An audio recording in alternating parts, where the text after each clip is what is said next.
They did this. Movement and participants, they taught them, we win through winning popular support against Milosevic. When we win that, we will win. Okay? And they said, and build the movement so we can do that. Those two metrics. And no matter what campaign you do, no matter what tactic you do, you need to judge success and failure within our movement based on that metrics. And they taught everyone at the beginning, they went through trainings to do it, so that there was tons of conversations about what was the right way to do that. And then they had another strategy of framing it to the public and the media. Okay, but it's different because we realize that it's different. When we hold the metrics, the real metrics, then we can decide, we can't take the whole public through a weekend training like this or a 4-day training, but we can figure out how to frame it so that the public can understand it. Yeah, so I just want to say, something I really noticed out of this conversation, just to bring home a lot of what Ism's saying, is like, we were super successful in terms of both polarizing the public and, to some extent, building organizational capacity. I mean, the organization was totally fucked and didn't have mass training or any way to absorb it, really, but like, you know, there was a huge swelling of people who were interested in being a part of this stuff. But in some ways, because, like, you know, people were like, well, it was really good at shifting the conversation, but, you know, it didn't really achieve any of its goals. But if we had defined success as growing this movement and changing the conversation, then it would have been hugely successful, and we would have had much more opportunity to keep people engaged, as opposed to being like, oh, we lost the part, so that's the end of the movement, right? And I think that's like something that we can clearly. Really, the last thing I'll say is coming back to this idea of kind of sabotaging your own base and kind of like demoralizing them. There was a point in Occupy where internally people would call it a failure. You know, like people who were just coming, who like were amped up on it. And this was, I would point at it like around December, January, when like people really started to like this is a failure, right? And I pushed back really hard against that when it was happening because it spiraled, and then by June it was. By June, like the organization itself was just nothing, it was gone.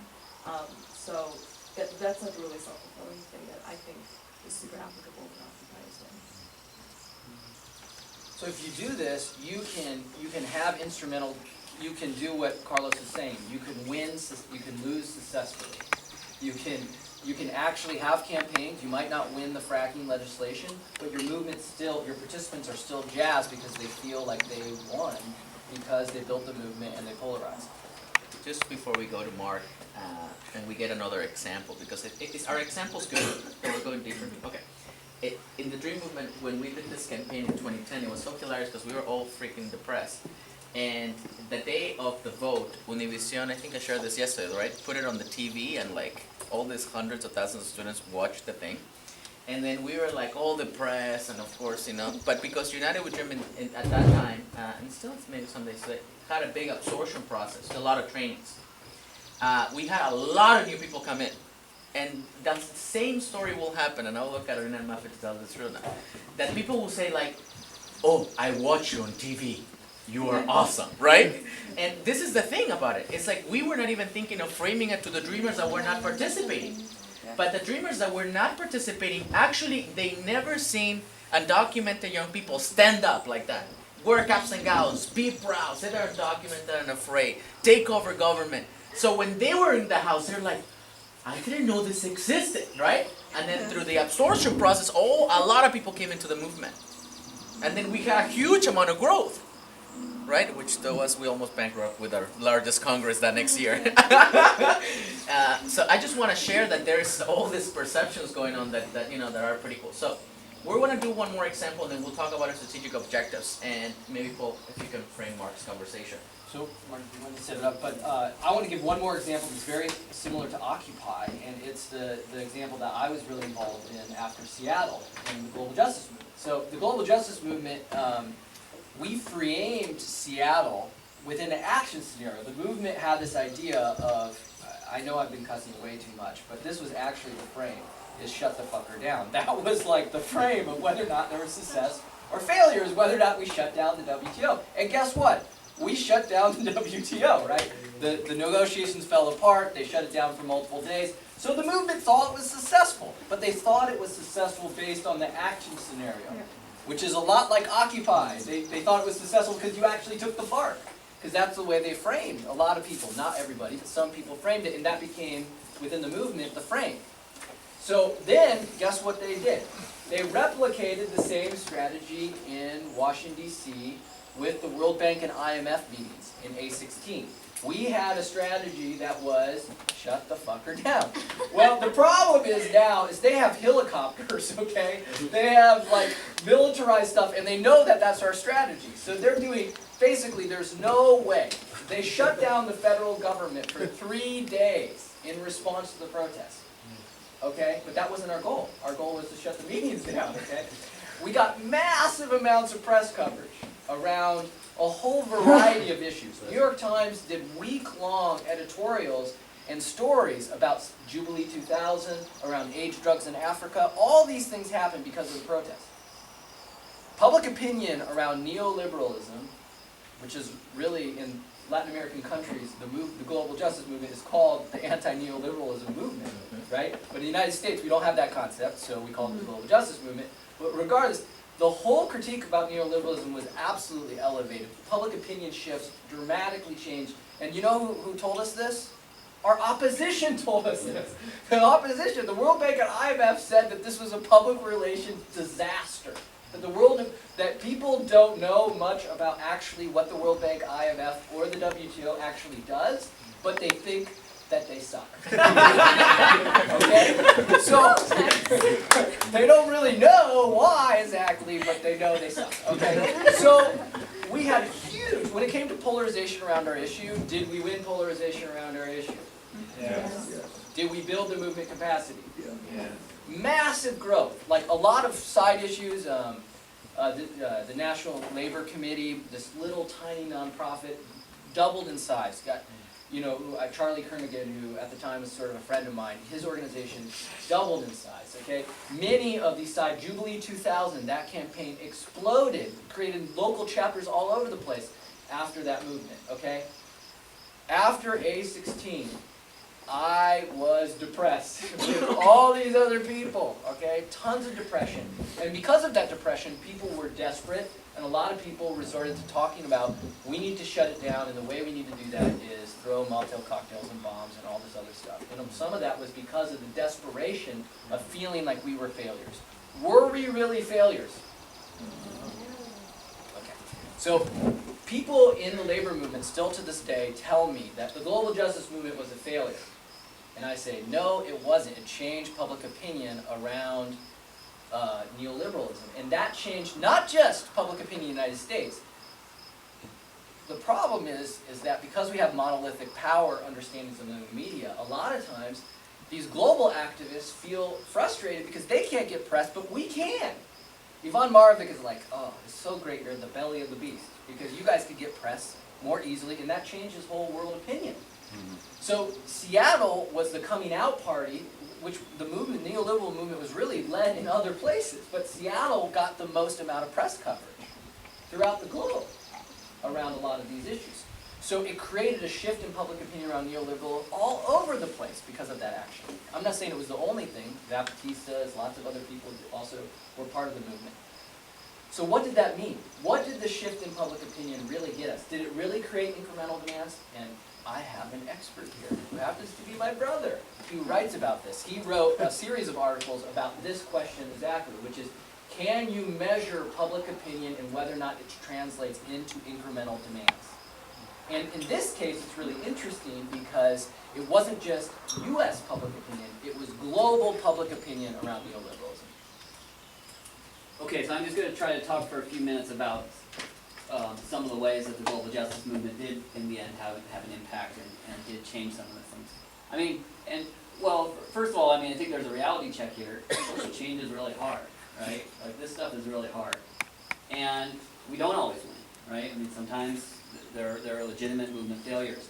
And I think the problem is, but you know, at the same time, we don't always lose either. Sometimes we do win, and sometimes we win important things. And recognizing that is important not only because within our movements we start to feel, you know, depressed about things and demoralized, but also, you know, sort of the default position in the public is this sort of tremendous cynicism, right? Like, it's very easy in the public and the media to say, you guys didn't accomplish anything, and you guys aren't gonna accomplish anything, right? And the thing about that is that it's really easy to say that. You can say that about you don't need to know anything at all to say that. You guys didn't do it, right? And and the global justice debate was a really interesting case of this. So, and I started writing, I've been writing about this for years, but I started writing particularly at the 10th anniversary of Seattle, because the guy in the Seattle Weekly, he said, remind me again what the global justice movement actually accomplished, right? And, you know, and then everyone's like, yeah, it didn't do anything, right? Like, it was a rhetorical question, but the answer is nothing. But in fact, if you're watching the trade debate, it had been a world of difference in a 10-year period. But you'd only know that if you actually paid attention and tried to track these things.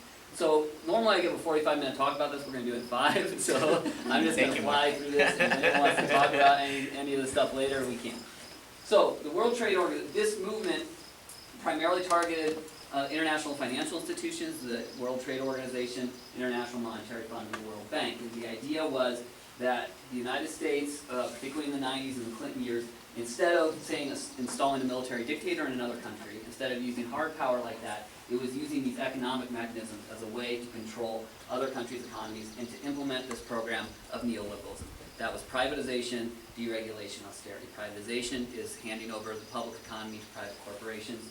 Deregulation is allowing capital, allowing corporations to write the rules for their own industry. And austerity is cutting social services.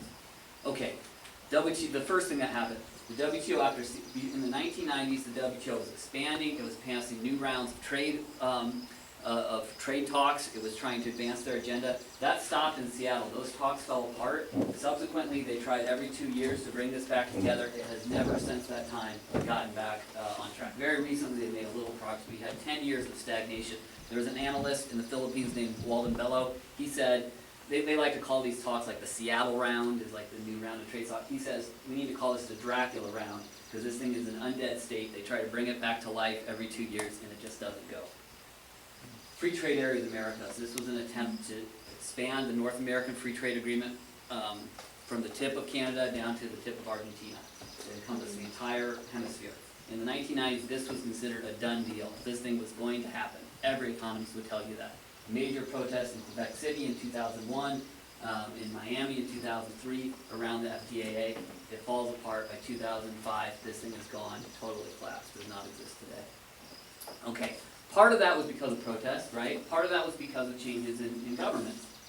So we can't claim all the credit, right, for the movement, but this is a major change. But what was going on in movements was not unrelated to what was going on in governments, right? This was an international movement. This is a movement taking place in many different countries.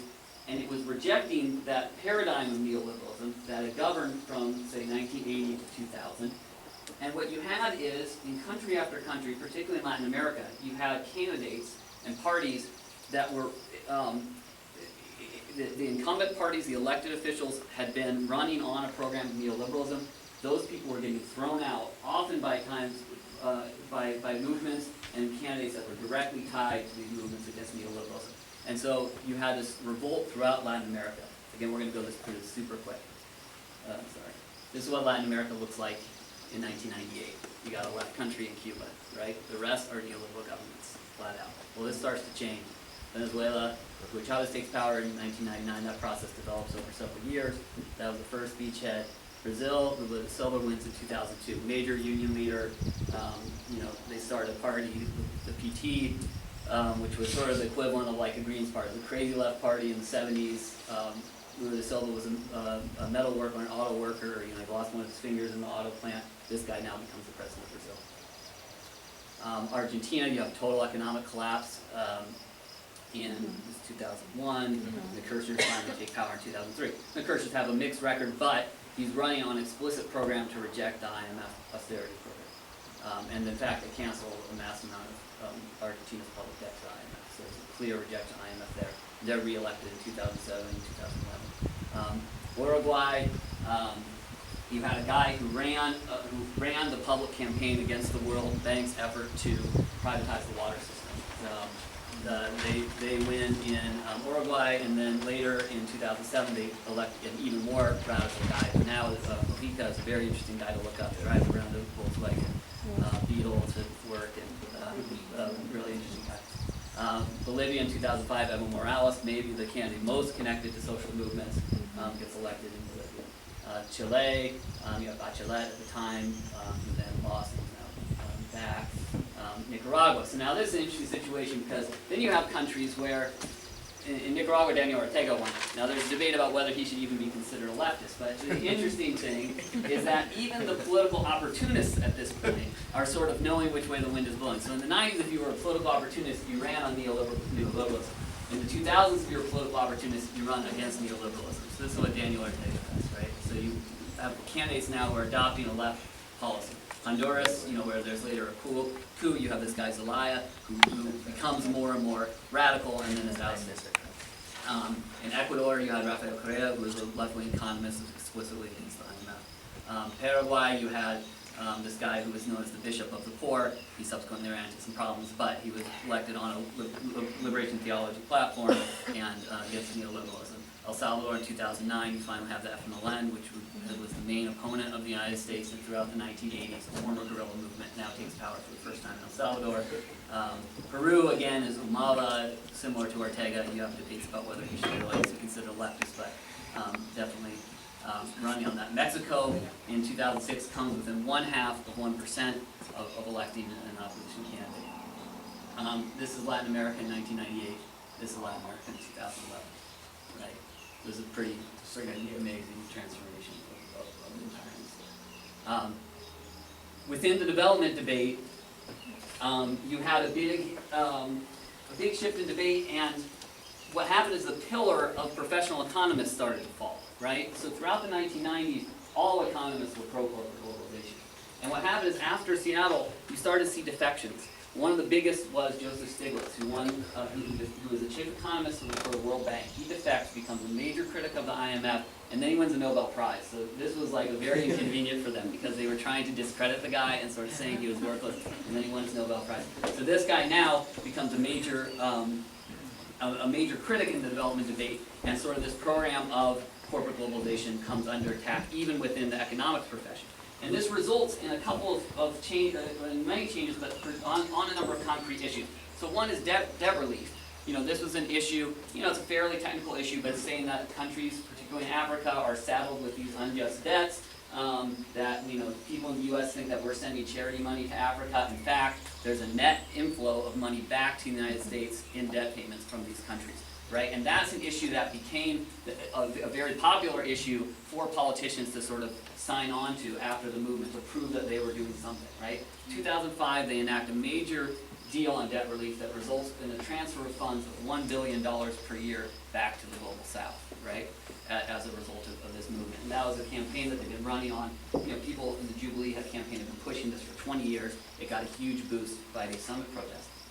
Well, $1 billion a year makes a difference, right? So in Burundi, for example, just one country, they used to have school fees, right? To enter your kid in public school, you had to pay. It wasn't much, right? But it was $10 or whatever. Well, for a lot of people, I don't have $10 to pay. Kids didn't go to school. 300,000 additional kids go to school in Burundi after they announced the debt relief deal. And then there's another specific thing, capital controls. This was whether or not corporations, bankers should be allowed to shift their money in and out of the country with a push of a button, or whether countries should have the ability to regulate that, right? Well, it's a technical issue, but it's a very important one because it contributed to the Asian financial crisis and the collapse of Thailand's economy in 1998, right? Where the poverty rate in Thailand went from 20% to like 45%. So it's like a big issue, hot money. It's a technocratic issue. This, within the economics profession, becomes discredited. The idea that you had to limit your capital controls, and countries are now re-implementing capital controls. So these are all these things that the guy in the Seattle Weekly is saying, what did this movement accomplish, right? Well, he didn't pay attention to any of this stuff, right? He doesn't, right? But there's things that if you are paying attention, you can cite. And I think that what Dan's saying is important when you say, at the end of the day, we have to deliver for people. Right? I mean, this isn't just changing the conversation. There is, that's got to result in something. At the end of the day, we do have to show that this stuff makes a difference. But in this case, we didn't campaign around capital controls, right? That wasn't a popular demand to go out and talk about hot money and talk about, this really technocratic solution, right? But it was important that, there were economists and there were lobbyists and there were think tanks who were pushing that type of demand. But you had a popular movement that was, campaigning on this stuff much more broadly, that was thinking about how to generate momentum and to push this stuff. Now look, this was a movement that was criticizing global capitalism. you know what, global capitalism